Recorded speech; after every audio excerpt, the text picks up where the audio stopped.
This, look at that work.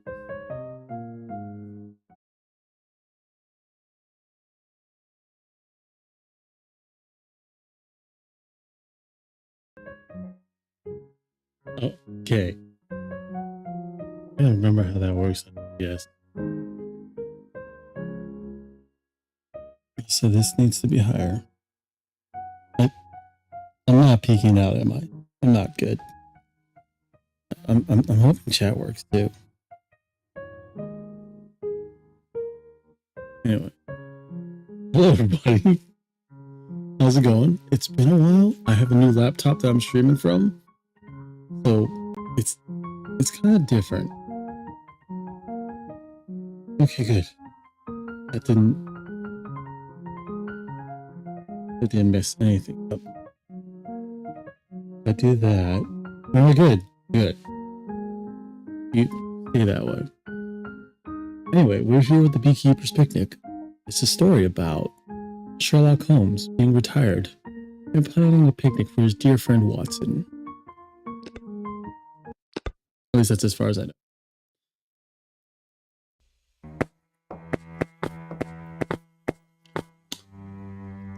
Well, I was correct in my summation. Zach did. This is where the printing press created by the master counterfeiter press was hidden. A second.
Okay, I'm monitoring everything. I want to make sure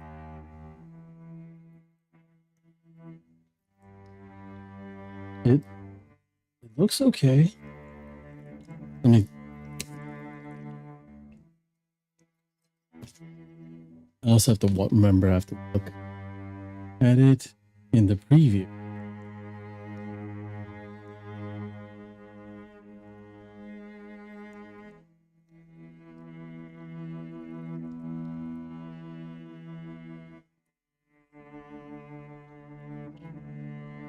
Let's see how choppy I am. It looks okay. Can we go back to the overlay?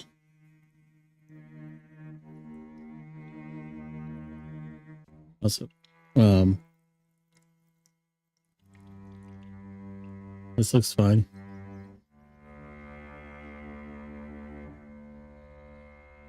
On.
This is gonna be some testing.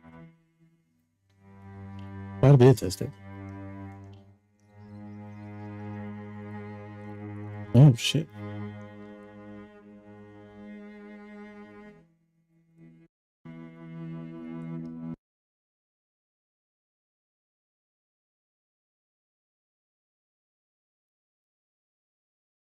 Hold on. I hate that I have to do this live.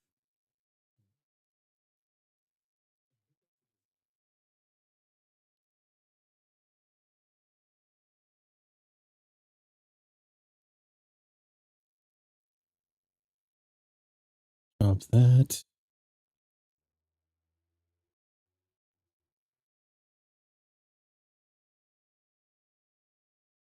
All right, that should be better now.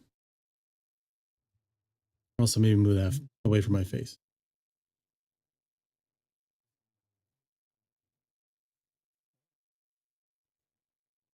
Okay. Check 1, 2. Okay. Check 1.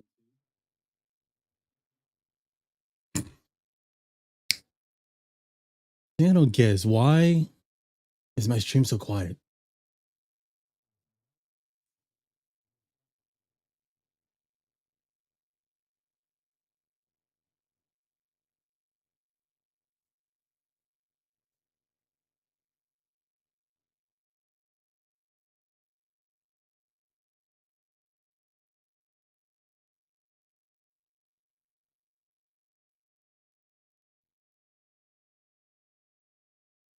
Okay. That should be a lot better. Hoping.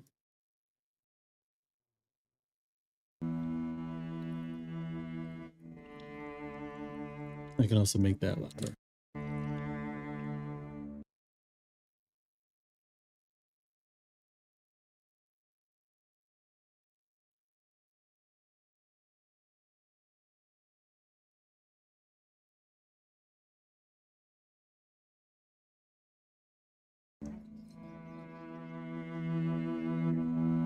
good.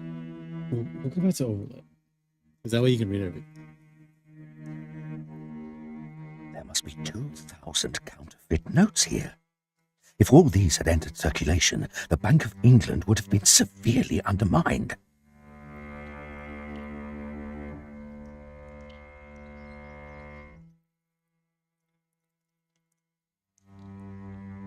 Wait a minute.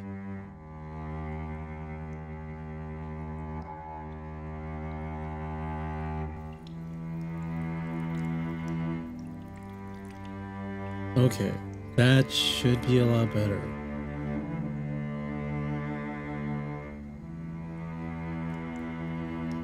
I'm also testing chat. I have a lot to fix. Oh no, that works. Good, good. I'm not actually going to be right back. I'm staying here. But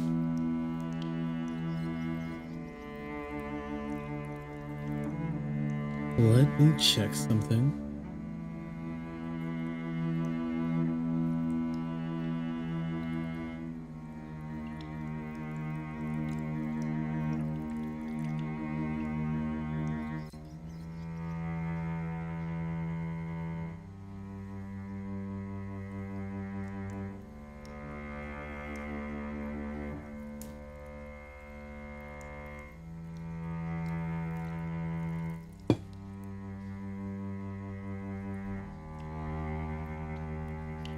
We should start over.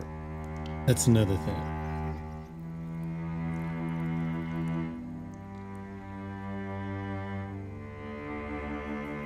Good. We're gonna start completely over. All right, guys, everybody, chat. I'm gonna go back to the start screen, and we're gonna ignore that first part. I'm just gonna chop that off.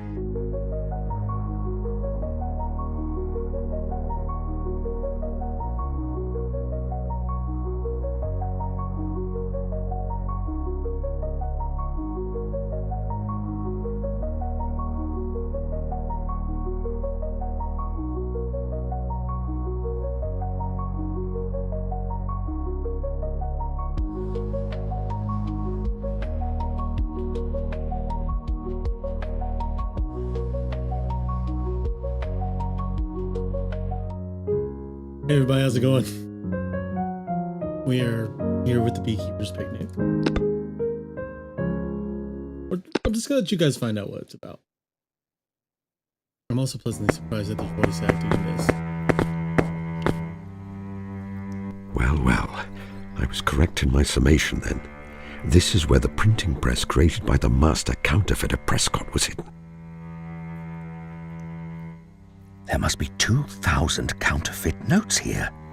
If all these had entered circulation, the Bank of England would have been severely undermined. I was under the impression that I'd already be retired. But I guess we're on one last Now case. we only have to wait and catch the bird returning to its nest. You think this man, Prescott, will return here? No, he was killed. It is his murderer I mean to catch.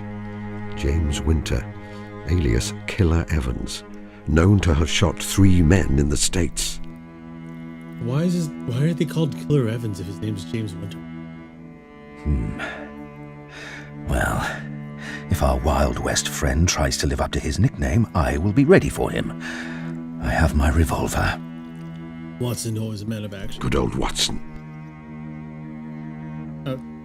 I like Sherlock's smirk. Shoot him. Stay where you are, Mr. Evans, if you value your life. You have a gun trained on you, and Scotland Yard will be with us in a few moments. I would advise surrender.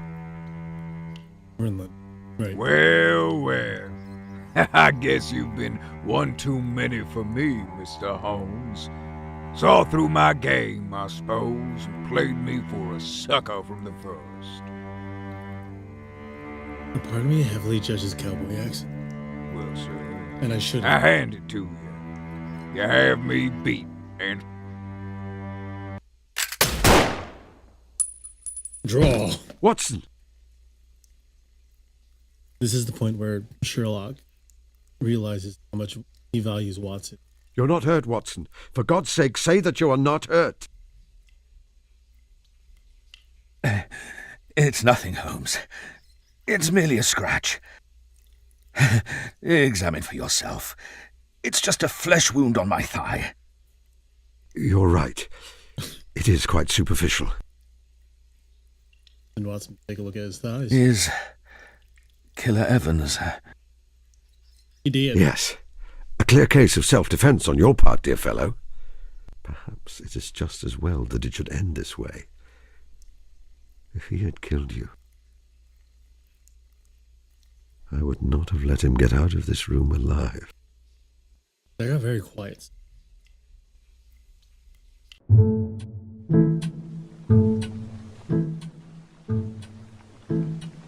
Holmes, I Wound do up. wish you would stop that. Stop what, precisely? Ruminating over my injury. You said yourself that it is a flesh wound, quite superficial. I will be back on my feet again in no time. You must stop worrying. I was doing no Holmes, such take care of thing. your boyfriend. I was considering an entirely different matter. You don't got it. I may not be a master of observation, but I have known you long enough to think otherwise, my dear fellow. There must be some way for me to help Watson. Making a close observation of him would be a good place to start. And that. Is this tutorial time? My intimate companion and biographer, Dr. John H. Watson. Shall we see what can be observed about him? I should visit my brain attic afterwards to see what deductions can be made based on my findings. He's got a book.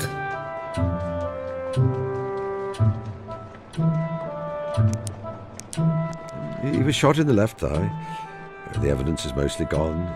His blood-stained trousers have been burned. The bandage is not visible under his clothes. Why did you burn his trousers? I can tell from the way he sits that it's still causing him some discomfort. He has had quite enough gunshot wounds for one lifetime. Holmes, you are brooding again. I am touched that you are so affected, deeply touched. But I hate to see you keep berating yourself.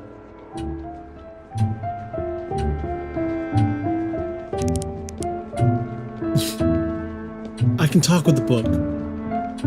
I can talk with his leg. I'm guessing it means more talk about it. It is a yellowback novel entitled The Lady Detective Makes It Right. Not to make conversation with his actual leg in the book. There's a picture of a young lady examining a footprint on the front, an advertisement extolling the virtues of cocoa on the back. Like dark cocoa? His look of concentration is occasionally interrupted by him wetting his lips and clearing his throat slightly. I have just observed something important. I should enter my brain attic He's later thirsty. in order to see if I can make any deductions. Okay, let's visit our brain attic, I guess. My brain attic? Welcome to my brain attic. Mind mansion. I like to think of my mind as space full of well-chosen materials, information which I can draw on in order to complete my work. I like mind mansion more than brain attic. I keep a record here of people who are significant to me, represented by portraits on the walls. I'd say something, but I think I'd get in trouble. The blackboard is very important. I use it to combine observations I've made in order to make deductions. Metaphorically, of course. Good. Michael. That's his brother. My brother Mycroft. He is my Right. superior in observation and deduction, although he does not have the energy or ambition to be a detective. That's a different take I've seen. Like I've seen a sibling rivalry between Sherlock and Instead, he uses his capacity of storing facts in aid of the government. Indeed, it could be said that occasionally he is the British government. very important indeed. He should not be here by rights. This is a place of facts, of logic. He's a distracting factor, grit in a sensitive instrument. Yet I find I want him here all the same. Really, Sherlock? I think my thumbnail is a lot more accurate than I thought for this.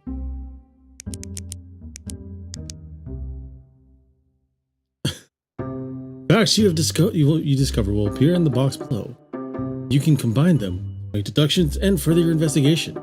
I have some important news to share with Watson when I know that he's quite comfortable.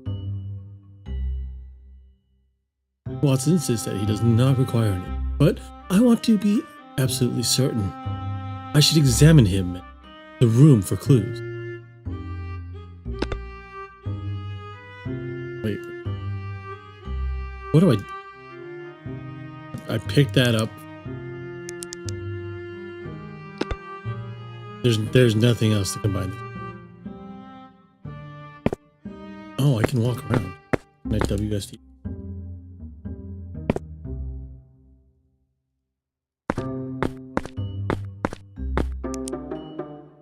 What?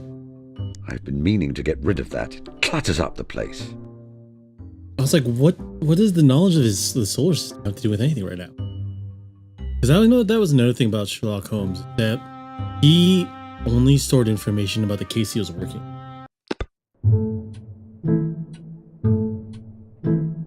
And apparently, Dr. Watson.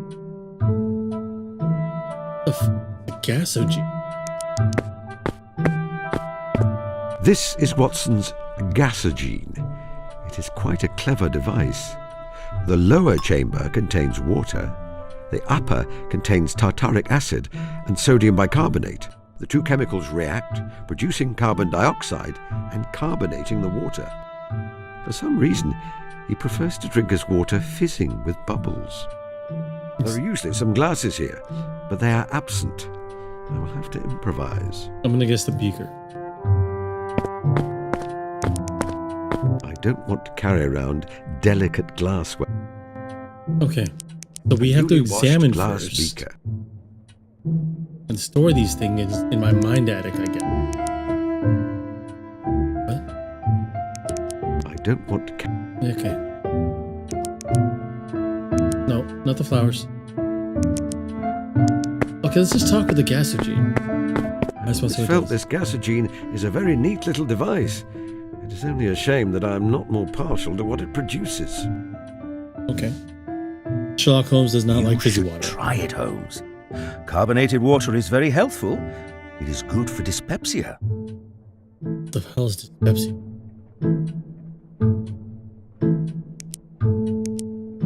I will need a glass or... Yeah, I understand this. The beaker. Do I have... Let's see if we have new facts here. No.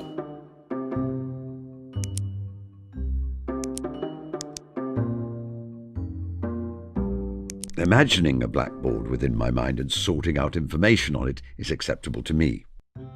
Imagining a blackboard within my mind and then holding a conversation with it is not. Okay, so he actually just talks to objects.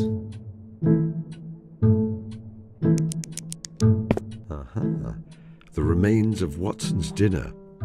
From the colour of the sauce and a distinct smell, I think that this once held a portion of Mrs. Hudson's quite delightful curried lamb. A delicious dish, which has sometimes even induced me to overindulge.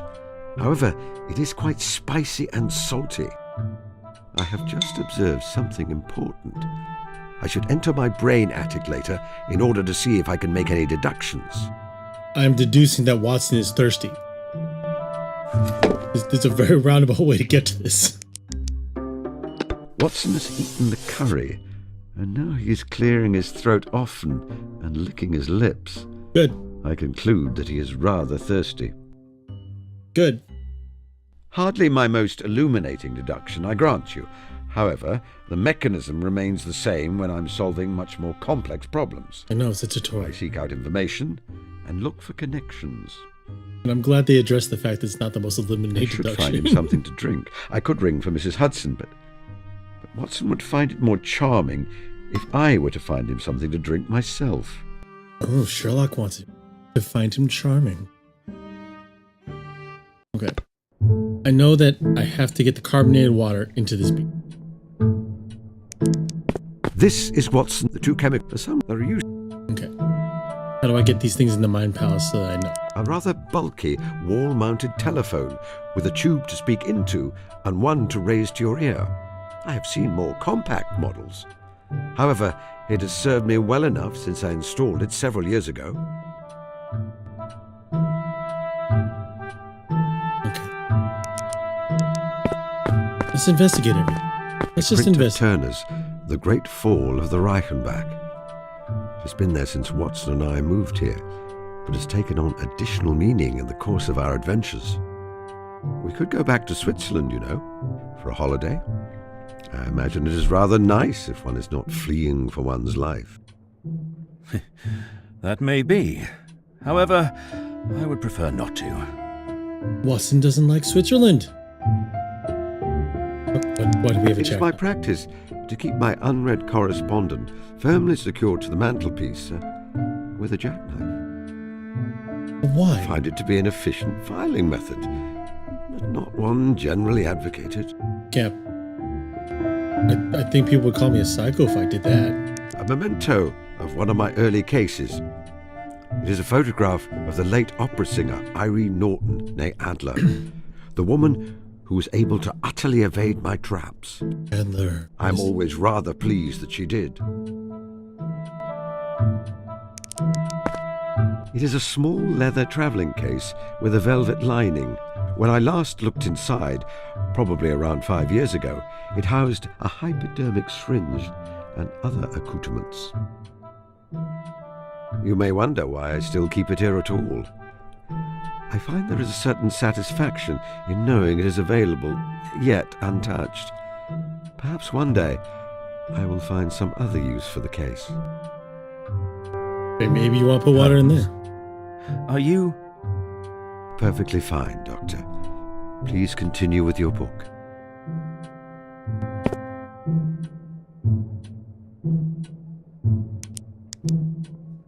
My intimate shall we see what can I should visit? Let's look at his face. As I noted before, his look of concentration is occasionally... Right. Did look at it. Let's talk with his face. Quite certain you need nothing from me? I value your companionship. But beyond that, no special measures are needed. All right. Liar. A single silk embroidered slipper in an oriental style. I lost its partner many years ago. Since then, it has been used as a receptacle for tobacco. Okay, I have to remember that Sherlock Holmes is like basically autistic, and he does a bunch of weird stuff. Despite being the world's greatest An detective. eclectic selection of books. He's eccentric. Once, Watson's novels and my own reference books were carefully delineated. And after many years of living together, they are hopelessly muddled. Oh. A Okay. newly washed glass beaker. Look, Talk Watson, to one of the beakers from my chemistry set. I just imagine Sherlock like a little kid, like, look! My beaker! Yes, very nice. Yeah, okay, that is... A newly washed...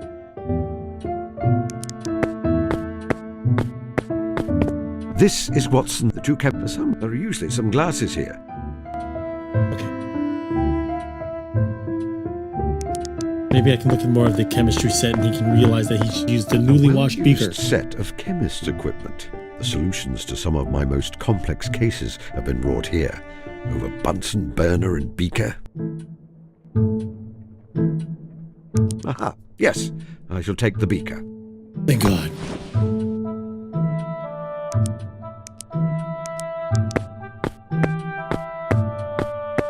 I hope you will momentarily forgive me for casting aside the diaphanous fourth wall which exists between us, but you must take the beaker from out of my inventory and then use it with the gasogene. How dare you break the fourth wall to call me a dummy for not taking it out of inventory? Okay.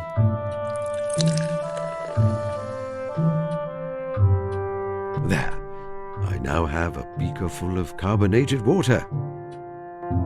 Good. Now let's give that to Watson. Here you are, my dear fellow. You seem to be thirsty after your curried lamb. Apologies for the container. Mrs. Hudson seems to have purloined all our glasses. Okay. It is clean, I assure you. I had to see the curry Thank you, Holmes. so that I could pick You up are the water. right. I am the beaker. thirstier than I realized.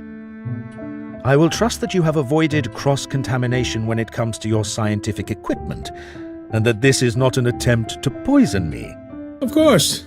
Well, I've done that for him at least. Perhaps I should stop delaying. There's something important I need to speak to him about. Very well. Oh. Did you like your curd lamb? Wait a moment. The thing I wish to say to Watson is quite significant. Did you want to make small talk first, Sherlock? Am I ready to take this step?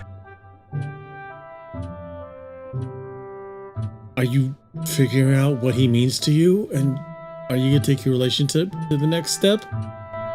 Yes. Watson, we must discuss something important. I want you to marry me. Earlier, you presumed that I was berating myself for allowing you to come to harm. While my thoughts have turned that way often, ever since you were injured, it was not what I was thinking in that moment. Rather, I was trying to decide how to share some important news with you. I have decided to retire. You're too important to me to get injured, Watson. Retire? Yes, to sequester myself away on the farm of my dreams. I have a notion to take up beekeeping. Give up your detective work? Surely not. You are simply upset because I was hurt. In a week or two... We're getting old, Watson. You're not recovering as fast as you used to. No, I'm quite certain. In fact, I purchased a cottage and some land in Sussex several months ago. I do not crave the thrill of detection as I once did. It is a task for a young man, and I am no longer young. It is time to move on. But what am I to do? I'll take care of you, Watson. Whatever you like, Watson. I'm not your keeper. He's going to keep bees. It is rather a large cottage. Holmes, I like that awkward stare they just had. you know that I will never tire of your company. A countryside retirement sounds idyllic. Yet, this is very sudden. I am not certain I am ready for that kind of seclusion. I still have a few decades' worth of a perfectly respectable medical career ahead of me, and people here who rely on me. Once I fail to supply the curious adventures which thrill you and provide you with material for your sordid magazine stories, you lose interest in me. Is that it? Of course not. You know that is not true. I like this. I like this a lot. Basically, he was like, but my work. Oh, you're bored of me, are you? Just because I'm not a detective anymore. Or perhaps you've set your sights on marrying the sensible and pretty matron who brings you flowers and writes you sweet nothings. If you propose, I'm certain she will agree. She has not been subtle about her intentions. I almost want to do, like, translations. Holmes, you are being childish. It's your side bitch, isn't it? Yes, I suppose I am. Of course, I will come with you if you need me. If you ask me to join you, I will. I want you to want me there. You got that on one knee? No, I cannot ask that of you. You are loyal and true to a fault, my dear, dear Watson, and I am certain that you would give up your passions to join me in mine. If you did, a seed of resentment would be sown which might drive us apart in the end. I could not endure that. It seems that we are being drawn along different paths then. Breaking up. Yes, Strange, isn't it? yes. Very strange. They were wonderful years, weren't they? I loved every moment. Watson, they were glorious. We were glorious. You won't vanish on me, will you, Holmes? You won't simply disappear without telling me you are going. I could not bear that. No, I think I have a little more sense these days than to engage in those kinds of theatrics. Should you need me, Watson, you will find me in Sussex, keeping bees and reading philosophy. And you will always be very, very welcome.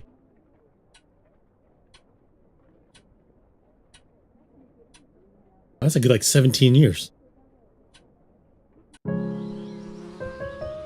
That Watson.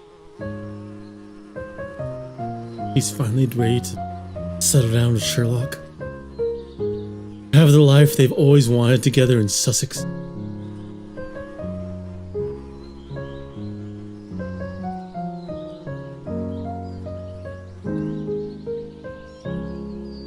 Sherlock's low.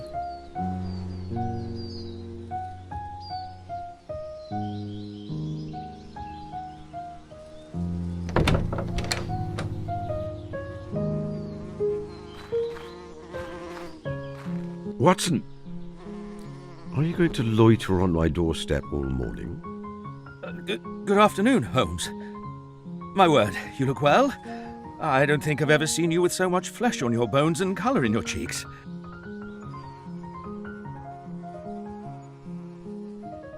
I remain as wiry as ever under the knitwear, I assure you.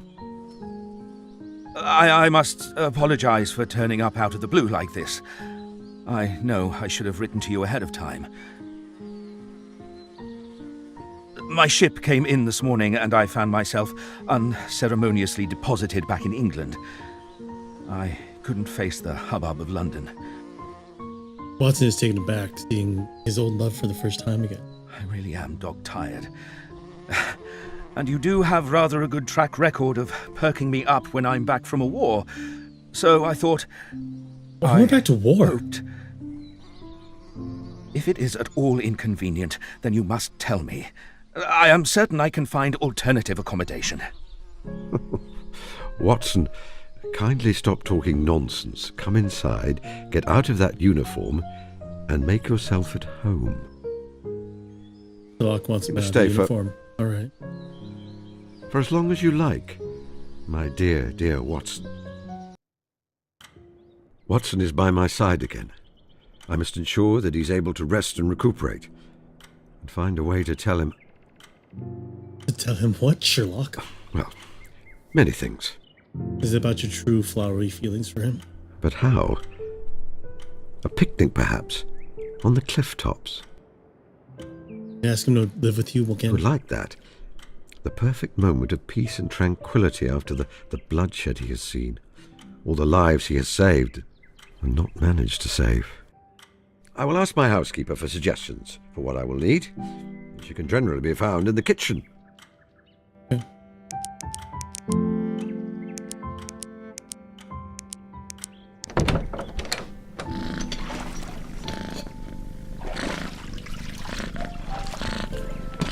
Is that the cat or somebody farting? Is Martha smoking a pipe? Martha is smoking a pipe. Martha, I'm planning a surprise picnic for Watson. What key components would you suggest are required? A surprise picnic, eh? This isn't secretly some scheme, is it? Scheme? You're not setting this up in order to capture a gang of counterfeiters or such like? No, I am setting this up in order to enjoy a picnic. Oh, well, it was worth checking. He also wants him to have mysteries. I would have thought the location is very important. A quiet spot with a beautiful view, perhaps. You will need a hamper of food, naturally. I recall from his previous visits that the doctor is very partial to Mrs. Kumar's elderflower cordial. I imagine he would appreciate a bottle. A hamper of picnic food, a bottle of elderflower cordial, and a quiet spot to enjoy both. I think that can be arranged. Thank you. I do kind of like elderflower. It's kind of a sweet taste. At least the ones I've had. Can you make a hamper of food for me? It'd be more meaningful if you made it yourself, Sherlock. Certainly. When do you need it by? Lunchtime today. Mr. Holmes, I do not have time to drop everything, go to the shops, acquire additional food, and make you a picnic in time for lunch. Perhaps you could postpone your plans a few days. It's too important, Martha. Yeah, we have to do it today. No, Martha, no.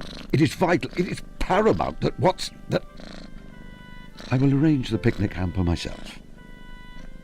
Look at him getting all flustered. Bye. Goodbye. Goodbye, sir. You will keep out of mischief, won't you? I guess. Why does your cat sound like a motorboat? Something wrong with this cat? Hodge, who I think I must begrudgingly consider to be my cat. Or else I am her human.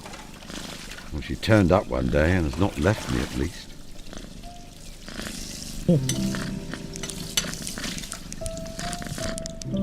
And how are you today, Puss? Your studies of the local rodentia are proceeding well? I like that word, rodentia. Okay.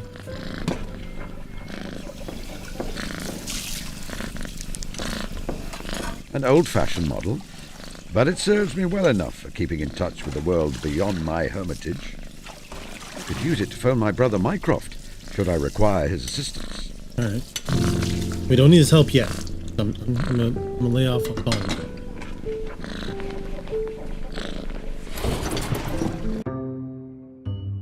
There's a lot more people here now.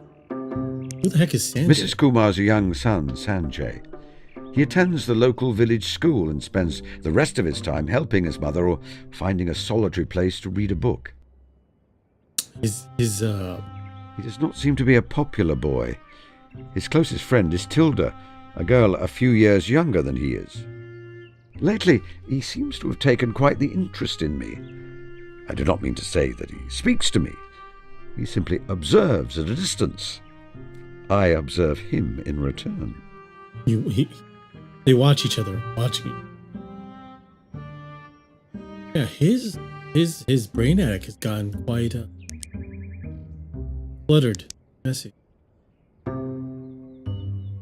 I must put together the perfect picnic for one. I require elderflower cordial, a hamper of picnic food, and a beautiful, peaceful place to enjoy them. Okay. Toby the Third, my loyal sleuthhound.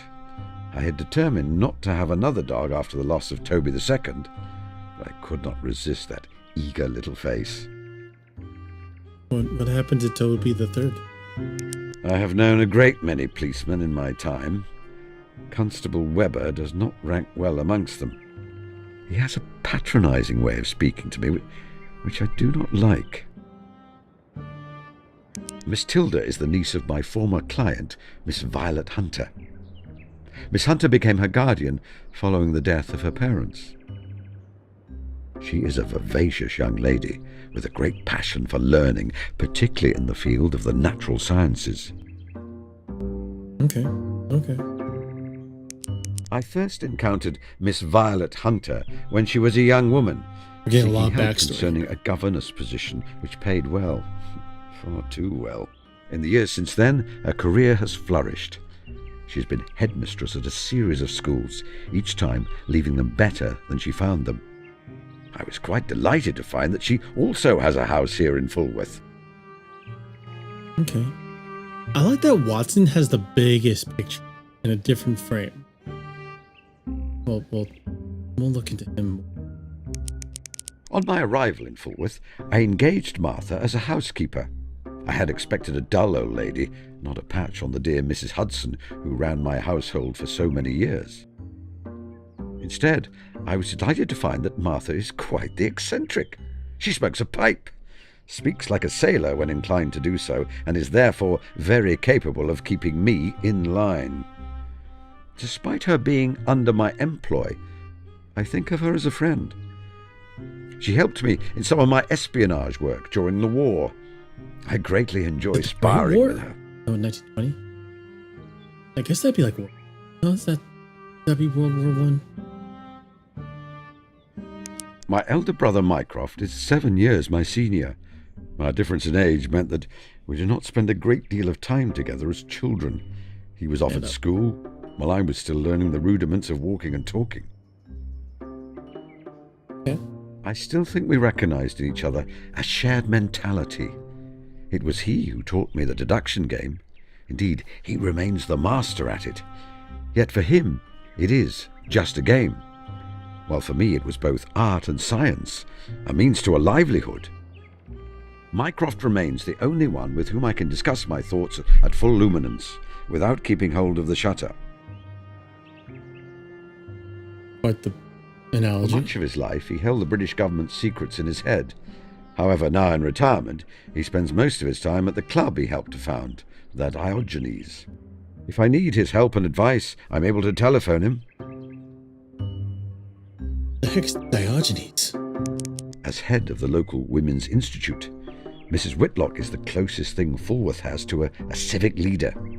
She is widowed and does not seem in any hurry to marry again. I wouldn't either. What the fuck? Stackhurst is my closest neighbour and the headmaster of the local coaching establishment, The Gables. He and I have been friendly from the day I came to the coast, and often drop in on each other in the evenings without an invitation. He was a well-known rowing blue in his day, and remains an heck does that excellent mean? all-round scholar. He is far more in touch with the wider world than I these days, and can always be trusted to share any gossip from London. I think he liked to rowboats. He took his degree in medicine in 1878 before studying further to become a surgeon with the army, just as the Second Afghan War broke out. That led him inexorably to the fatal Battle of Maiwand. He nearly died there of a bullet wound, or else of the enteric fever which followed.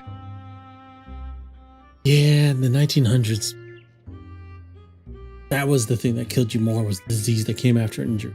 Returning to London to convalesce and living on a pittance of an army pension, he required someone to share the cost of lodgings. A mutual friend introduced him to a self-destructive young fellow who was trying to make his name as a consulting detective. I dare say we saved one another in a way, and from that moment, our lives were bound up together. You fell in love. Sometimes we were parted. The obligation of married life called to him, or my vocation called to me. But thankfully, we always seemed to wind up thrown together again. But didn't Watson marry? In the war, I engaged in covert work, while he returned to his roots as an army doctor. It was only in that long silence that I wondered if I would never hear from him again. Yet England is at peace, and he is with me again. What happened to his wife? My Allison. elder brother, Wait, Mike, wait, wait, Michael, wait, if I need... What's with this? You still have a model of the solar system? I've given up on attempting to get rid of that. It seems I am stuck with it. Okay.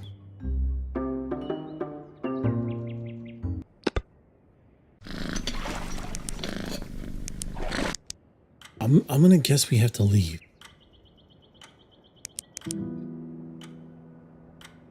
He still has this painting. A print of Turner's The Great Fall of the Reichenbach.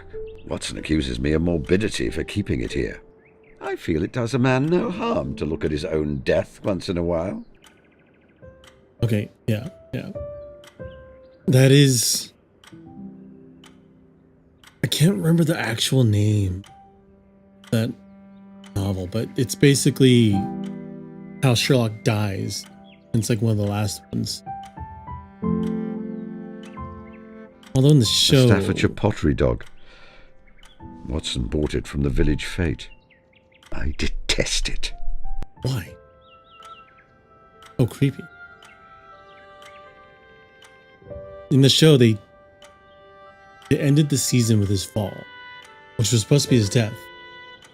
And then he disappears for a while, and then he goes back, and they have a whole convoluted story on how. That's what That's the significance of the fall. I keep little cloths in there for cleaning my spectacles. Oh, you found a use for it. Honestly. Still have that slipper.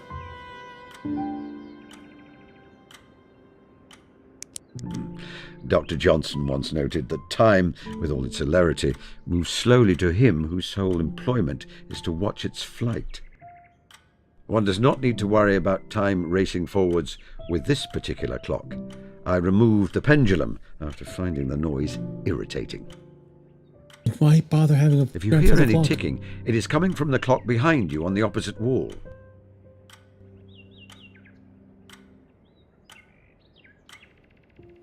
Well, okay. A device for playing sound recorded on a disc made of shellac. Although acoustically it is a Platonian shadow of true music, I must say that I enjoy putting on a record in the evenings and enjoying a concert in the comfort of my own home. Yeah. That's another thing that's always been in Sherlock's I decided it was only fitting to update the old regal monogram from Baker Street. Of course, we have a new monarch now, George V. However, a letter G does not lend itself well to calligraphy by bullets. Okay. Well, let's head out, I guess. Watson's having a nap, so we shouldn't bother him. Well, maybe we examine him. Let's go and look at Watson. Dr. John H. Watson, my stalwart biographer, intimate friend, and erstwhile partner in the art of detection. There are crumbs on his moustache. Toast, I believe. But clearly he has been writing this morning.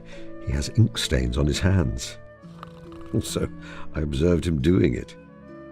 You were watching what he was doing with his hands? He's wearing his Sherlock. sturdiest boots. You the ones he voyeur. usually reserves for muddy walks. So he took a muddy walk. What is this? What is this? Oh, honey extract. That makes sense. This all makes sense because he's a beekeeper. A stainless steel cylinder attached to some bellows.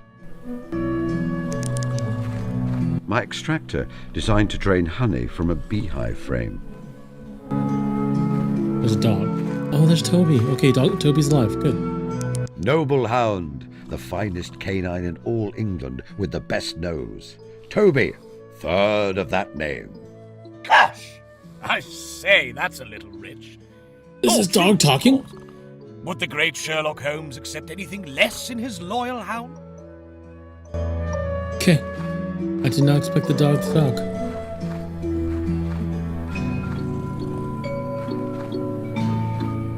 My bees. They are buzzing around in fine form. If I want to open the hive, I should subdue them first. I don't think I need to. They are buzzing around. Not yet.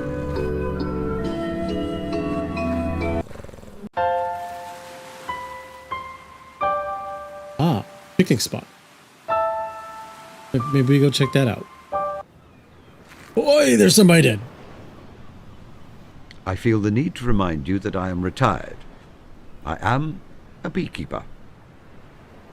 Grotesque happenings are not my personal concern.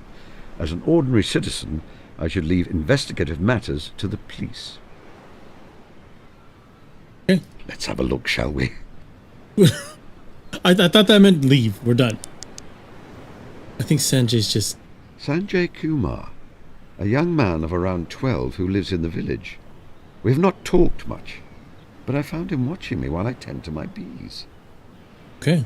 At a distance, with binoculars. The knife has been sawn off at the end and blunted, so that it may appear to be thrust into the boy's chest.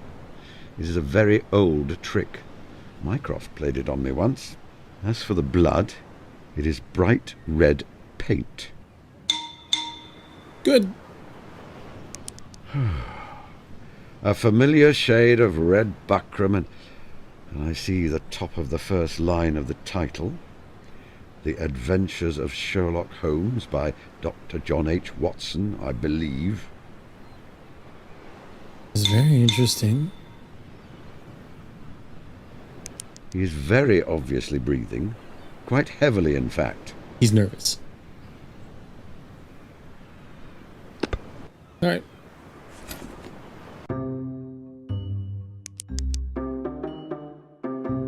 Apparently, the boy has been inspired by tales of my adventures and has decided to fake his own murder. I wonder what explanation he will give for his actions. He wants you to solve his murder, obviously. Should I guess we talk about it. Young man, can you hear me? Well, you are still breathing, very obviously, in fact. You've been inspired by the work of my friend Watson to stage your own murder. Might I ask why? But have you solved the mystery? Do you know who murdered me? You murdered yourself. You have not been murdered. But if I had been, do you know who did it? I thought you'd look at the footprints. Yeah, but you're not dead.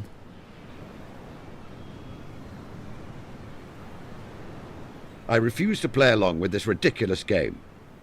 You may think it is amusing to play at murder, but I do not agree. What if your mother had found your grim tableau? How would she have felt? Gotta look up tableau. Oh, I'm sorry, Mr. Holmes. Better be. That's also another interesting thing. The deer hunter hat. I don't know where that started for Sherlock Holmes. It is not kind to pretend to be dead or dying. But you pretended to be dead in the empty house. Even Dr. Watson didn't know you were actually alive. Yes, to my shame. And you pretended to be dying in the adventure of the dying detective. Watson thought you were going to die of a horrible tropical disease. It seemed necessary at the time. And you exaggerated your injuries in the illustrious client. When he heard, Watson ran to Baker Street, scared you had died. And you faked having a fainting fit in the Reigate Squires. You'd been ill before that, so Watson thought you'd relapsed. This kid guilting Sherlock Holmes with all the times he's faked his death. And you faked having And a injuries. sprained ankle in the Priory School. I have done many things in my life which I regret, and which you should not try to emulate. Besides, Watson exaggerates sometimes. You mean it didn't really happen like that? Watson wrote them as stories for entertainment, not factual accounts. Oh. Of course. I mean, I knew that. Sure he did. I'm sorry I bothered you, Mr. Holmes. Oh, we've made him cry. I have a new hypothesis. That I am a nasty, misanthropic old man who breaks young boys' dreams. Well, at least he's introspective. I suppose now I shall have to find a way to cheer the lad up. It is the right thing to do, but also that his mother will let me have some elderflower cordial. All right. They are very light, shallow footprints for the size. The gait is strange, without much weight on the heel. I mean, someone was wearing shoes that was too big for them.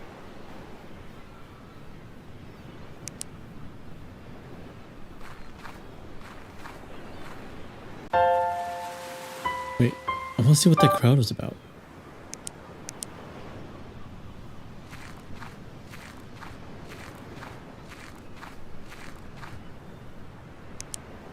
A raucous crowd is utterly ruining both the pleasant view and the peaceful atmosphere. So we have to get rid of the crowd.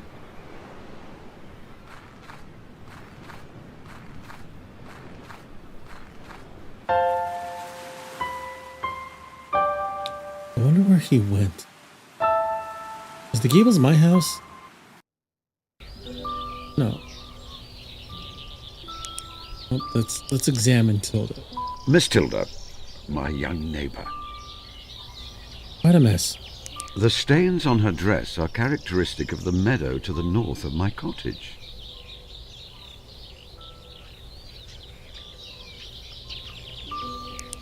Her flower crown is made from the yellow yarrow which grows to the north of my cottage. I think she's been north of my cottage. The dirt under the fingernails suggests she has been digging. There are no calluses of the kind I would associate with daily piano practice.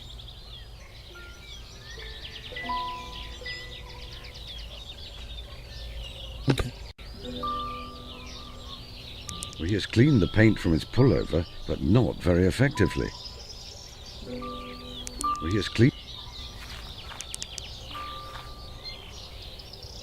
I wanted to apologize to you, Sanjay. You put a great deal of thought and effort into staging your murder on the cliff tops for my benefit, and I was not appreciative. Oh, that's all right, Mr. Holmes. I'm not upset anymore. You're not? Good, then we can leave. No. See, I thought about it, and it's just like what you said to Watson in The Adventure of the Solitary Cyclist. Is that the one with the snake and the bell pull? If it makes you feel better, then yes, it is exactly like that situation. I don't know what he said. What precisely did I say to Watson? You mean you don't remember? I have said a great deal of things to Watson over the past 5 decades. You sent him off to do some investigating on his own, and when he got back, he was hoping you'd congratulate him on doing so well. But instead, you said he'd done remarkably badly, and he was sad. Oh, yes. I suppose perhaps I did do that. Ah, well, if it makes you feel better, then perhaps you may think of this as being like that situation. The other reason I'm excited is that I've got a proper case to solve now, not a made-up one. Oh? Tell me about this real mystery you've discovered. My cat has been catnapped. Not Kalu! She's my favourite member of the species Felis catus. Is that really the She's species missing. for cats? No, stolen. Why do you think the cat was stolen? Well, you know that old house next to us? It has been empty for years. But last week, a strange man started living there.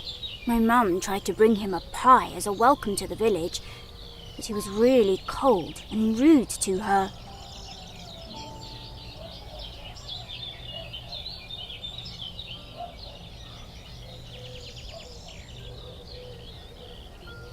Then, he came around yesterday acting really polite, asking if he could buy our cat. When Mum said no, that she is our special pet, he got really mean and angry again. I think he stole Kalu as revenge. Can you describe the cat? Her name is Kalu. She's small and white. She's also really soft and her toes are pink. Don't forget that. Alright, pink toes. She's the best mouser in the world. 2 days ago, she dragged a giant dead rat into our house. Absolutely enormous. As big as she is. Mum had to bury it in front of the house. Jeez. Did she indeed? Interesting. Cats sometimes wander off on their own, you know. She may come back by herself. No, Mr. Holmes, not Kalu. She always stays near the house. I will help you find your cat. Really? Does that mean, am I your client? Starstruck. I suppose so. I am Sherlock Holmes's client. Don't shout, Sanjay. You'll scare away my newts. Goodbye, Sanjay.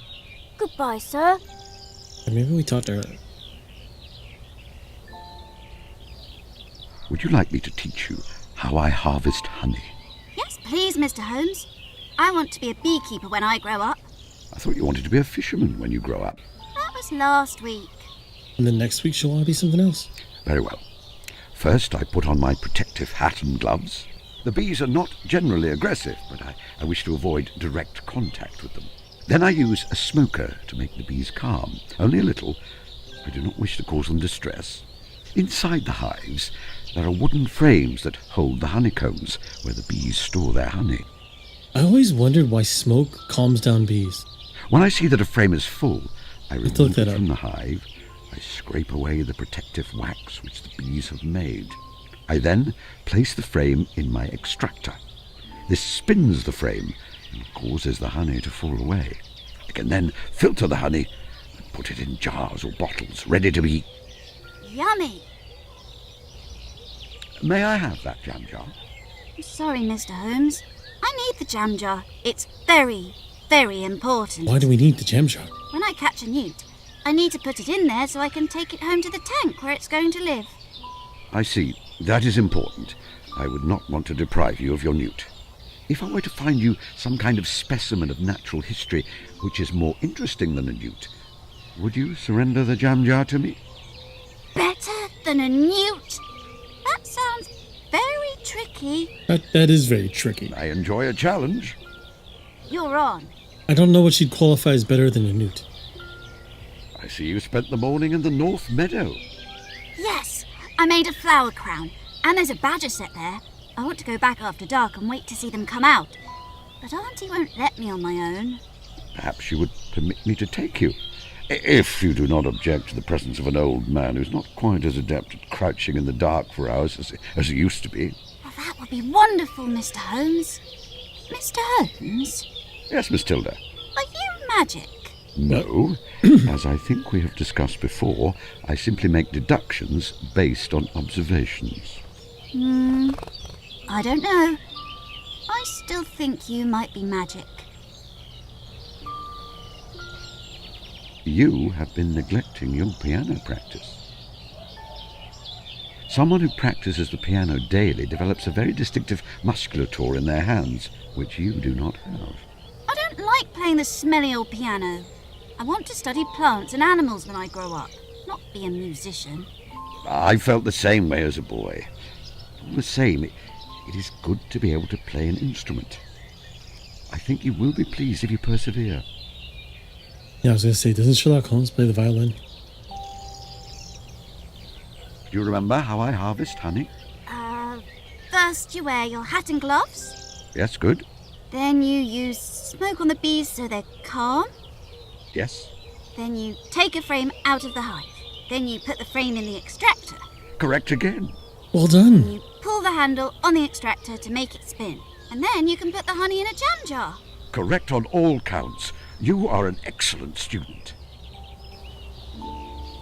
What are you doing? I'm catching newts. Yeah, I kind of knew that. Naturally. Good. Goodbye. Goodbye. Use it how precisely? I don't know, I thought you'd go there. An old country seat put to a new purpose. Now it is Harold Stackhurst's well-known coaching establishment. A score of young fellows are there preparing for various professions with a staff of several masters. It will be empty until Michaelmas. What the hell is Michaelmas?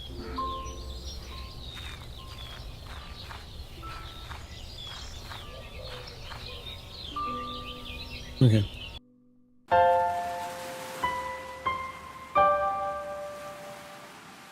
I'm gonna check out the beach. See if I can disperse that crowd.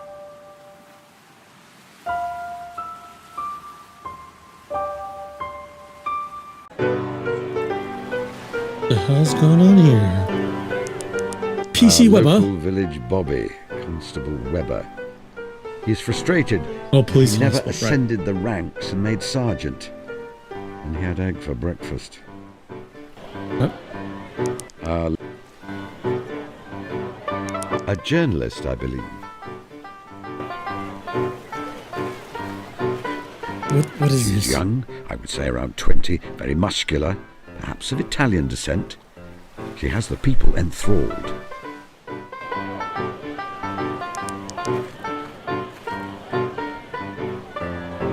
That's weird. The features seem simian to me, like a monkey. A little bit, yeah. I think that the tail has been created from paper and glue. Is this a dead monkey?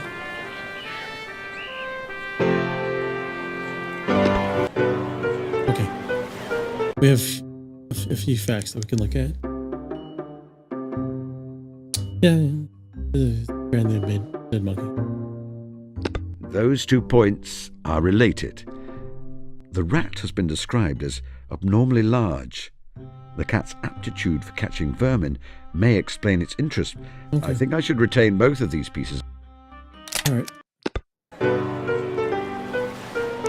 This stylish young gentleman has a very fastidious valet, with whom he has minor disagreements regarding sartorial matters. Really? An elegant young couple. Seen them in the village, but do not know their names. I feel it is likely they moved to the seaside for the good of his health. He's been unwell in the last few years.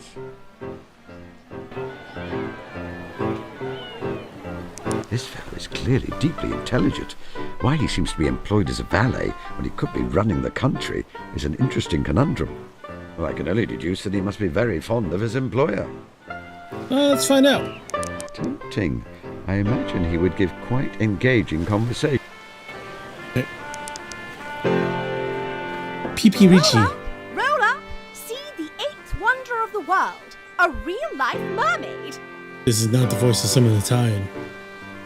Plus, it doesn't feel it. And how did you unearth this mermaid? Through Where'd you get the clever monkey? deductive reasoning based on my knowledge of geological processes. Would you perhaps be able to name for me a geological process? Photosynthesis. I thought so. That's very wrong. That's very wrong. You made the mermaid by sewing together a monkey and a fish.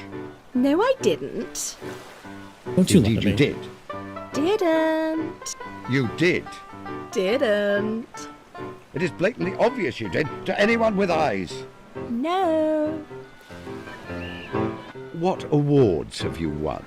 Oh, Victoria Cross, Nobel Peace Prize. You have not. This is all very verifiable information. All I have to do is send a few telegrams. Send away, my man, send away. I expect by the time you have your answers, I will have moved on with a pocket full of coins. You refuse to leave the beach. Not until I have satisfied my public, sir. Not till she's made her bag. Basically. You are a scam artist. No, I'm not. You are. I can prove that you are. The mermaid is made from multiple animals which have been artificially stitched together and augmented with sugar paste and papier-mâché. It is not even a cunning trick. It is entirely transparent. Then why are so many people here to see Look, this? mister, people see what they want to see. You can point out to them all day that the mermaid is fake, but they won't accept it. They want to believe my fantasy. And there lies the folly of humanity which frustrates me the most. There is wonder enough in nature without making up wonders. This is true. Each of my beehives is more miraculous than your mermaid by far. Indeed, even a simple rose. Not going to make me money, though, are they? Roll up! Roll up! Who are you? I went out of order. Professor P.P. Ritchie, I M.A. doubt you're a professor. RSI, award-winning archaeologist and adventurer. Where do you hold a professorship? Shrewsbury College, Camford. Goodbye. Toodle pip! Doodle Pip. That's a new one to me. Okay, well, maybe we could Good talk. morning. Are you enjoying your visit to our little town? It's lovely. What a wonderful view of the sea. If only I'd come with my husband and not just for work. I don't suppose you've heard any news from London. None at all. I've been so busy. Haven't seen a newspaper in days. Okay.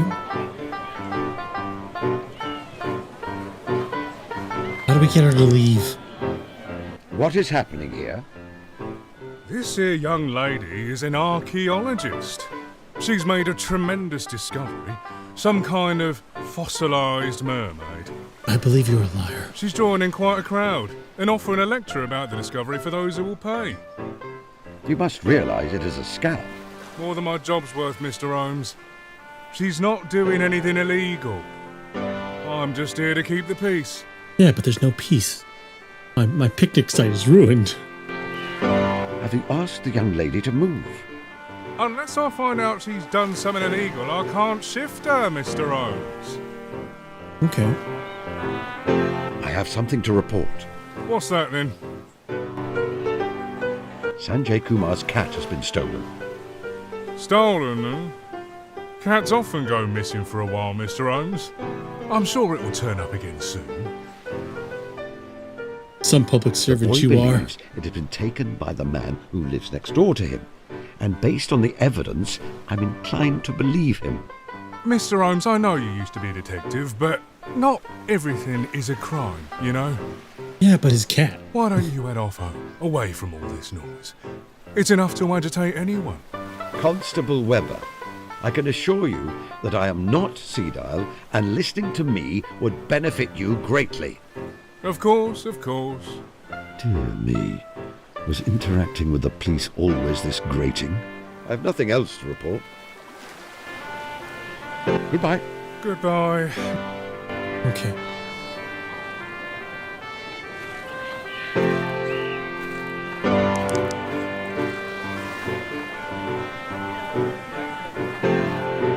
No. I am not senile enough to expect an answer. Okay. I have a feeling I would find him unintelligent. I won't bother them.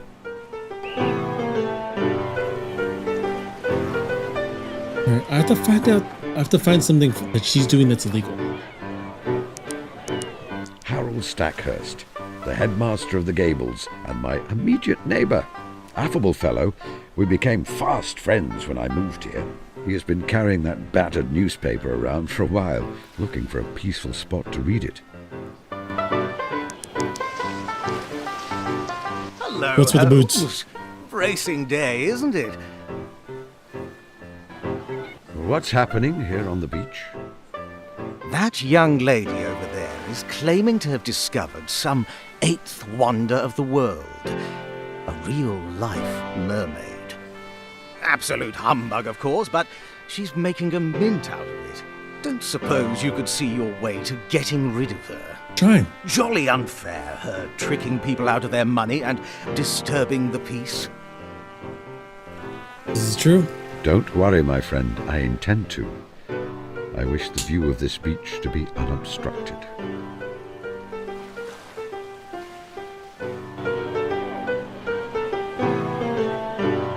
Anything interesting in the newspaper? I'll say.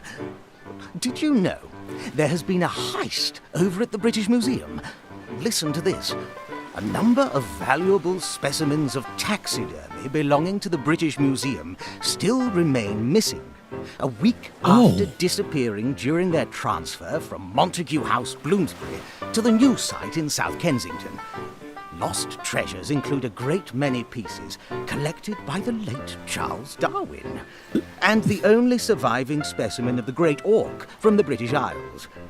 Director of the museum, William Henry Flower, states that, well, you get the idea. I do. I think that Pee-Pee took him. Indeed I do. I expect that Scotland Yard are having quite the time sorting out the mess.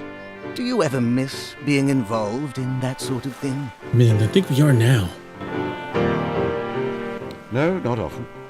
I do not mean to say that I regret my work as a detective. Indeed not. They were good years. I cannot say that I miss them, though. It was getting difficult towards the end. It is a young man's game, running around at all hours. Yeah, that's a very fair point. Running around a lot like that it is very much a young man's game. That's why I did all my grip work when I was in my 20s. And dare I say it, I am happier here. Watson too, I think. He does not have to worry about me so much, at least. So, if you were on the case, where would you look to find the stolen animals? A collection of rare Behind and very me. distinct specimens of natural history are certainly valuable, but only to a limited and specialist clientele. I expect the thief will have found somewhere to store the collection until the police have lost their scent and they're able to find multiple buyers to ensure the collection is split up. Or splice them all together and make a mermaid. Would you like to come over for dinner? You know my friend Watson is staying with me. Drop in on us when you have time, won't you? Of course, old man. I have a wild idea for an excursion we could undertake next week. Oh? The Picture Palace in Eastbourne is showing a film, Trent's Last Case. A mystery. What do you say? Could be a bit of a wheeze, what? Watson would appreciate it. And I expect he will urge me to come along as well. I know you too well, my friend. That is your way of saying that you would like to come just as much. How is the Gables? Oh, jolly good. Of course, the boys are all home for the summer at the moment, so it's all planning. I have doubts about the new English master I hired. He's entirely green around the gills. Still, we were all young once, what? You haven't thought of retiring? No. I live to teach. Whatever would I do if I retired? Find a place to read your newspaper. Why do you wear a monocle? I've always wondered, since you clearly have perfect eyesight. I feel it gives me a sense of authority. If you wear a monocle, people assume you must be someone important. So he's a poser. Goodbye, Stackhurst. Goodbye, old man. Give my regards to the doctor. What's with these boots? From the size and style, I would suggest they belong to a boy of around 14 or 15. I expect he's an active fellow who spends many hours running through the muddy fields to the north of the village. Swift of foot, but clumsy with his hands. His lace tying is rather slapdash. Okay. Let's check out our mind map. Our brain addict. Sorry.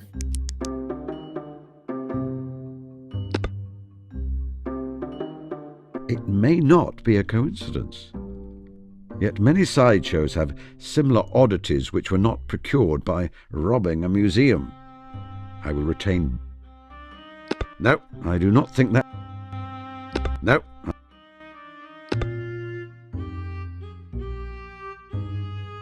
Could it be that the cat discovered one of the taxidermy specimens which was stolen from the giant museum? rat. I would only know for certain if I could locate the remains of the animal. Okay. No.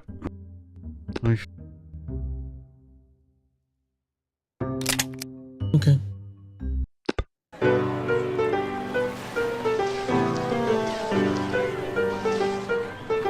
Anything new with that? Roll up. Nope. Goodbye. Toodle. I know you took the animal's pee-pee.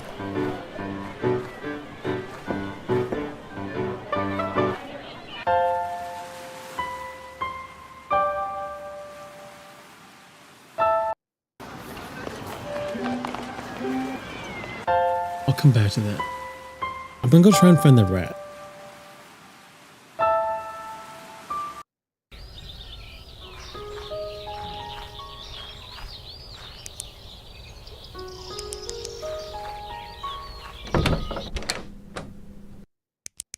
Her hands show that she has worked many menial jobs in the past. However, they are currently well manicured.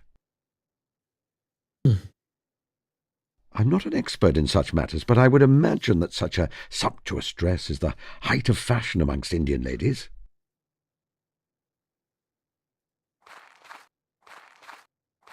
I refuse to be the kind of old man who stands around talking to himself.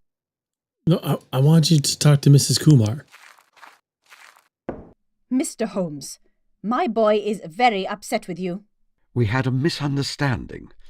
I will make it right. By finding his cat. I must apologize for upsetting your son. We had a deal. We have a It deal is now. not me you must apologize to, Mr. Holmes. We already did. We apologized to him. Could I ask you about your missing cat? What about the cat, Mr. Holmes? Sanjay has informed me that she is missing, and I intend to find her. To make it up to him. I hear the cat found a strange rat. Yes, indeed. Dragged it in here. A huge, ugly thing, almost as big as her. It must have been dead some time. It was stiff, its eyes glassy. Its eyes may have been made of glass. It shed hair everywhere. I had to go around and sweep it all up. Horrible. Could you describe the cat to me? She is a small cat, completely white. We've had her 5 years now, and I have never known her miss a single meal. It is a worry. That is all I need to know about the cat. May I have some elderflower cordial? No. Mrs. Kumar, I will make amends with your son as soon as I'm able. However, I require some elderflower cordial. It is vital, paramount. My entire scheme will be forfeit without it. No, not until my son is happy. I guess that's... Goodbye. She don't like us. Aha, what's this in here? A large amount of coarse fur or hair. I will take a small sample with me. Okay. Mr. Holmes, why did you take that? Call it scientific curiosity, Mrs. Kumar. Why are you rifling through my garbage? Mrs. Kumar is known for making the best elderflower cordial in Sussex. The only ingredients are the heads of elderflowers, sugar, lemon, and honey. I would humbly argue that the honey is the key to her success. Gee, I wonder why. She has an excellent supplier. Oh, who is it? Okay. Toodle pip.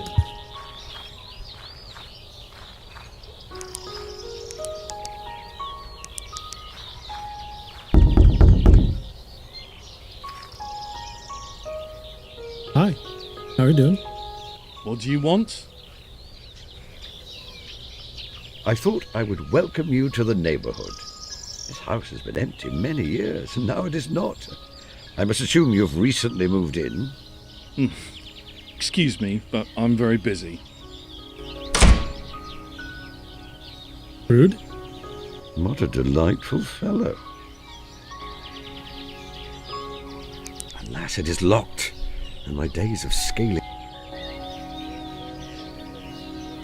This sturdy iron gate is locked, although a cracksman of moderate skill could get through it with the right tools. A generally law-abiding beekeeper would also need sufficient reason to do so, of course. It is a door. I suppose you're expecting me to say something more involved than that, mentioning the state of the paintwork and small scratches and so forth. Don't you get sassy with me? It is ill-maintained and someone has forced it with a jimmy in the recent past. I would suggest that the house was abandoned for a long time and that the current resident is a squatter. Hello? Is anyone there? No response.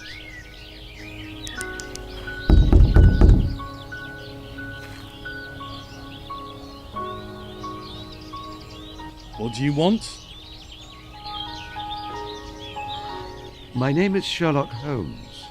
Oh, hell. Wait, what? Tut! Such language.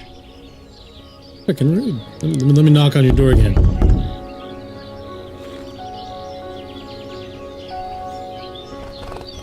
What do you want? What do you think of Fulworth? It's a fine place. Very quiet. The kind of place where folks leave a man alone. Goodbye. Alright. He's suspicious. Such impeccable manners. A gentleman indeed. He's suspicious and an asshole. Okay. Not suspiciously an asshole.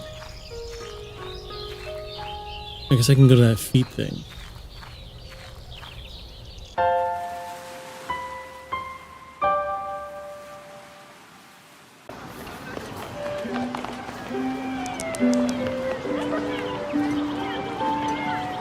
A Her cheeks are sallow. Her complexion is pale. She has dark skin under her eyes. All of these things, however, are the products of well-placed makeup.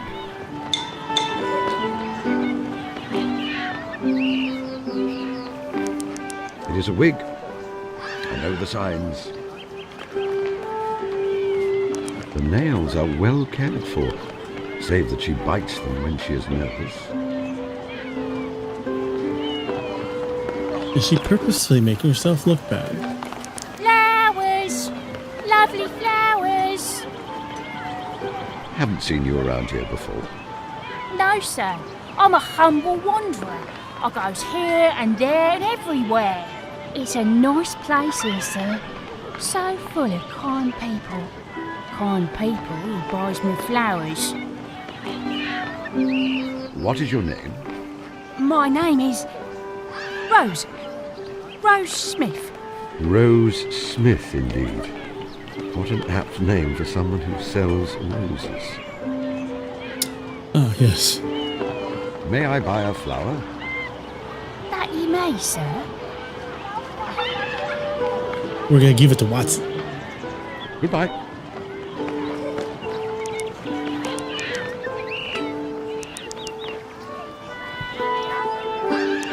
It was not part of a costume. Underneath the eye patch and his pancake makeup, I see scar tissue.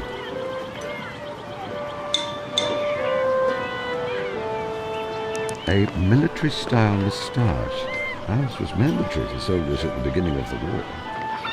Masks began to be worn to protect against gas, so the regulation moustache, part of British warfare for 100 years, was lost.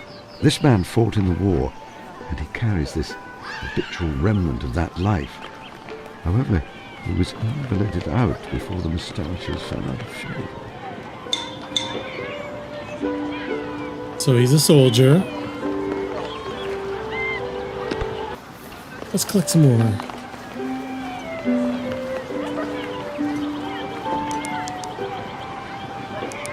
She looks like an interesting young lady. She's named, but not in her Mind Palace. Hello, mister. Do you like my hair ribbons? I think they're really special. Indeed. They are very charming. Okay. A long-time resident of the village. I believe he's some kind of writer, although I observe some signs that he spent time in prison in his youth. Wait, what? I'd better not. He always gets very anxious when I try to speak to him. One of my neighbours, a dapper gentleman in his 40s. I want to be described as a dapper gentleman when I'm in my 40s. Good morning, Mr. Holmes. You know, I've been reading the stories about you ever since I was a child. I enjoy them just as much today as I did back then. Oh, that is very gratifying. Thank you. A gentleman who is fond of cats and enjoys attending concerts. I believe he lives in the village. Good morning, Mr. Holmes. Good morning. Lovely weather, isn't it? I was worried we might have rain. Okay. Very delightful. Okay, I can't talk to you. Why are there coconuts? A coconut shy. Hitting one of the coconuts with a ball permits you to keep it. Okay. That was very concise on why the heck that was there. Mrs. Fanny Whitlock, head of the local Women's Institute. She is absorbed in managing the village fete competition. So good to see our local celebrity here in the village. And what are the categories for entry to the competition? Largest vegetable in the category of potatoes, beetroots, carrots and rhubarb. Best rose, best flowering potted plant, best cake, including a separate subcategory for Victoria sponges, best jam or fruit preserve, and best honey. I see that. Only fresh, homegrown produce are allowed. Beetroots and carrots should have foliage trimmed back to 3 inches. Peas and beans to be displayed with stalks still attached. Victoria sponges dusted with icing sugar will be disqualified. Thank you. Good to know. What is the prize? Each winner will receive a quite delightful picnic hamper filled with fresh I need to get honey. produce. A picnic hamper, you say? Who is the judge? Now, that is exciting. The famous mystery novelist, Miss Drusilla Duffy. She is the author of those books with that Liechtenstein detective, Mr. Caspar Hassler. Have you read them? I just love it when he gathers all the suspects together and pronounces who the murderer is, don't you? No. I'm sure you two will get on famously.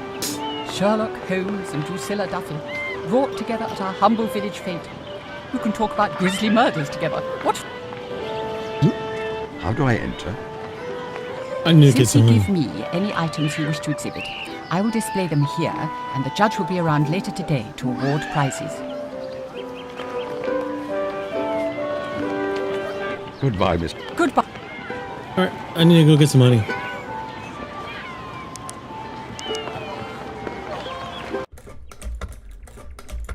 She is a handsome middle-aged woman whose round, freckled face retains the brightness of youth. Her eyes speak of a quiet, understated intelligence. She wears a slightly severe pinstripe jacket and skirt. Miss Hunter? How are you, Miss Hunter? I'm well, Mr. Holmes. Catching up on all the little jobs which I'm not able to undertake during term time. The new school in Chichester is proving to be all-absorbing, then. Rather. I'm afraid the last head did not run a tight ship. I've no wonder they had to call me in. The girls are all little monsters, and the mistresses not much better. Sounds ghastly. Don't mistake me. I'm rather enjoying the challenge. For the next 4 weeks, however, I will relish spending time by myself. What are you sewing? A new walking dress. What do you think of the colour? I was always told that redheads should not wear red, and so I try to do so as often as possible. Interesting. I am no expert in ladies' fashion, but it is very cheerful. You would not rather have a seamstress make it for you? Oh, no. I enjoy making clothes. I find it relaxing. In fact, you should let me make you something. All I would ask is that you bring me the material you want to use. As a spinster, I don't get the opportunity to make men's clothing. I did try once, for a neighbour. Right, spinster. Unfortunately, he misunderstood my offer for, well, a romantic overture. Poor fellow. I had to let him down gently. You know that Watson was quite convinced that I was holding a candle for you when we first met. What? No. Surely not. How funny. Miss Tilda has been helping me with the bees. I know. She reports back to me all their antics. Thank you so much for how good you are with her, Mr. Holmes. It means a lot to a child when an adult takes them seriously, I think. Goodbye. Goodbye.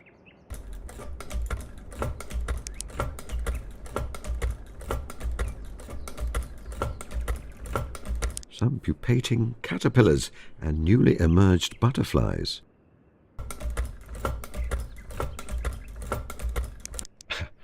A well-loved old bear with traces of honey on his paws. Well, most of the rest of him, in fact. Ah, it's Winnie the Pooh.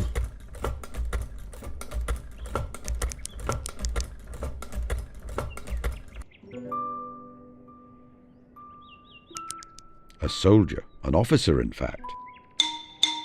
The uniform looks very new. You'd not seen any action when this photograph was taken. Everything from the style of his moustache to his neatly trimmed nails suggests to me that he did not work a manual job in civilian life. So many promising young men shared his fate. It all felt quite distant to me. I was ensconced in undercover work, so I did not see the fighting. Watson, however, an army medic. The terrible thing is that I know Watson would have traded his life in an instant for any one of those young men. A bright, cheery face, Her complexion suggests she enjoyed spending time outside, as her daughter does. I gather she did not share her sister's intelligence, but she was a hard worker. She had likely never had a serious illness her whole life before the Spanish flu which took her life. Oh. I wonder how old she is here. 3 or 4? I did not meet her until she was 5, when she came to live with Violet after she was orphaned. I wonder how long ago that was.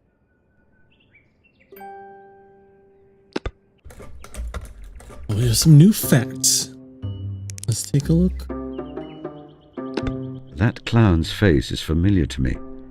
Surely it is the man in the photograph. He is Miss Tilda's father. Good to know.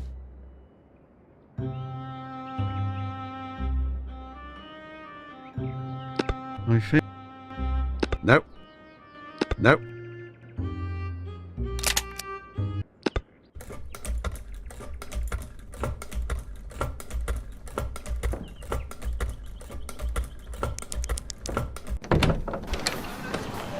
Alright. We go get honey. We'll secure a hamper. I wish there was a map button.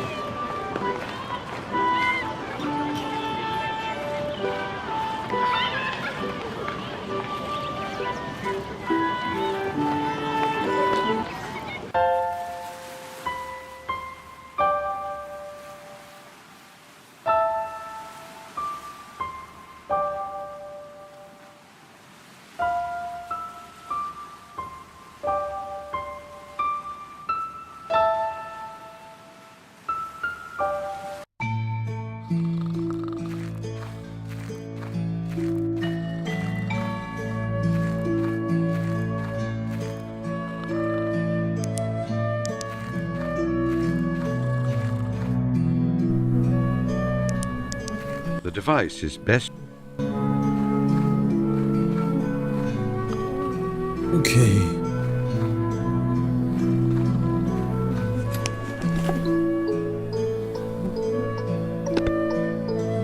I should put my protective clothing on before making... Oh. I didn't realize we had protective clothing.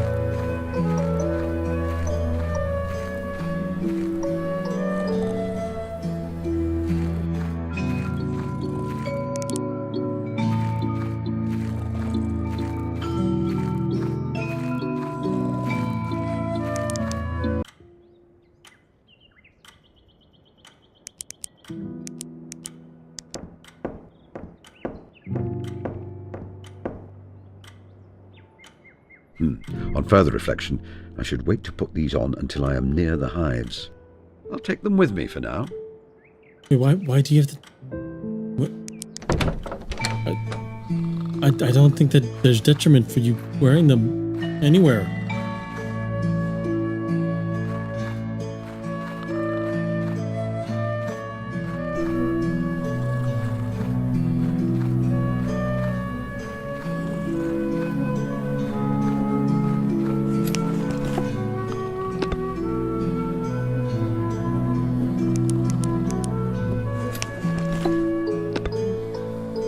It has been known for time out of mind that bees are calmed by smoke.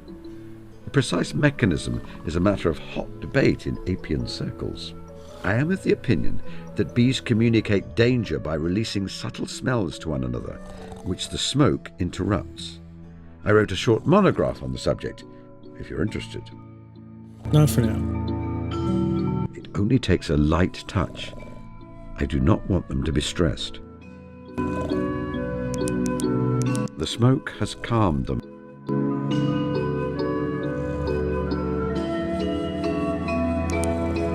I refuse.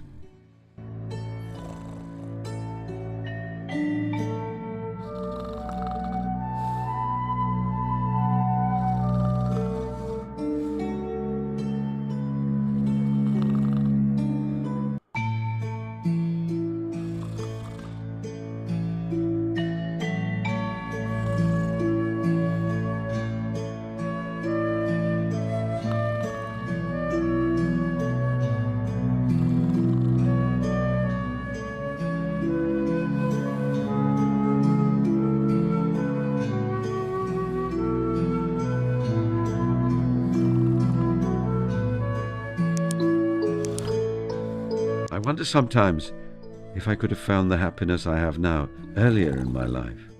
Or like Psyche, was I required to complete my tasks before earning my ambrosia?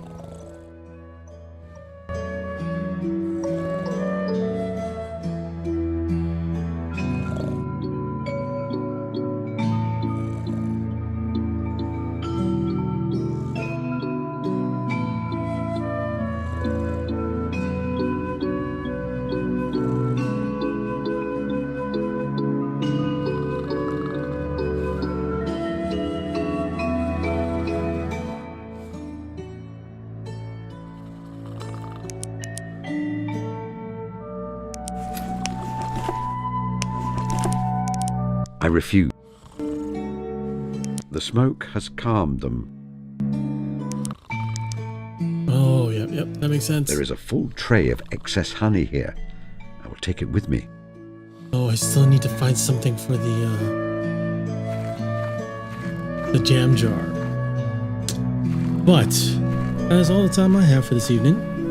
I want to thank you all for coming by, hanging out, checking out the stream, and I'll see y'all next time. Take care.